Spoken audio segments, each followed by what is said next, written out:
Headlines brought to you by Chitale बंधू.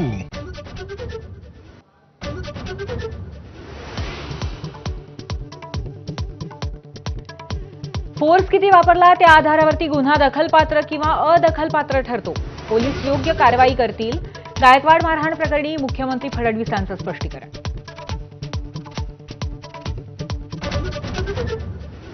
आमदार संजय गायकवाडांवरती हत्येच्या प्रयत्नाचा गुन्हा दाखल करा. दैनिक सामनातनं सडकून टीका करत मागणी. गायकवाड प्रकरणामध्ये मुख्यमंत्र्यांनी पळ काढल्याचाही निशाणा. उपमुख्यमंत्री एकनाथ शिंदेंच्या अचानक दिल्ली दौऱ्यावरती तर्कवितर्क. गुपचूप दौऱ्यात शिंदेंनी भाजपच्या बड्या नेत्यांसोबत भेट घेतल्याची चर्चा. महापालिका निवडणुका ठाकरे बंधूंच्या एकत्र येण्यावरती चर्चा झाल्याची ही माहिती. मुख्यमंत्रीपदासाठी एकनाथ शिंदे शिवसेना पक्ष भाजपात विलीन करायला तयार होते. शिंदेंच्या दिल्ली दौऱ्यावरती संजय राऊतांचा दावा. गुरुपौर्णिमेनिमित्त शहांच्या पायावर डोकं ठेवून पूजा केल्याचाही टोला.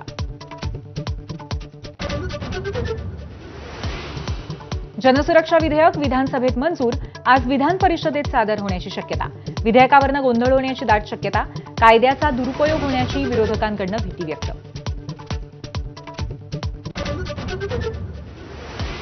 माढ्याचे आमदार अभिजित पाटलांकडे 1 कोटींची खंडणी मागणाऱ्या कामगार नेते किरण घोडकेला 10 लाख रुपये घेताना रंगेहात अटक. अभिजित पाटलांची बदनामी थांबवण्यासाठी आरोपीने मागितली होती खंडणी.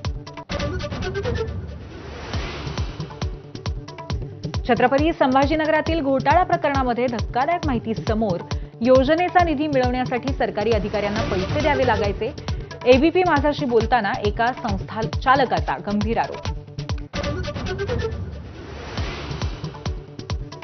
छत्रपती संभाजीनगरमधल्या इंग्रजी शाळांमधल्या गैरप्रकारांची ओबीसी मंत्री अतुल सावेंकडून गंभीर दखल.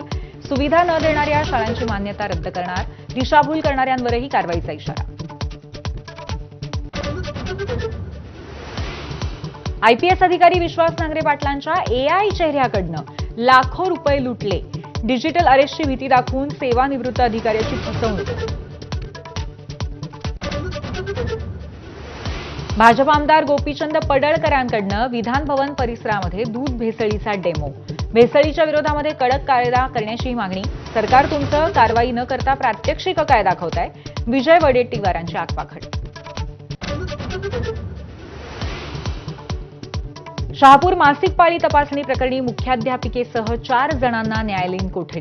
विद्यार्थ्यांचं शैक्षणिक नुकसान टाळण्यासाठी शाळा सोमवारपर्यंत सुरू करा, नाहीतर मंगळवारपासून आंदोलनाचा पालकांचा इशारा. उजनी धरणातून 21,600 क्युसेकनं पाण्याचा विसर्ग. धरणामध्ये सध्या 94% पाणीसाठा. भीमा नदीकाठच्या गावांना सतर्कतेचा इशारा.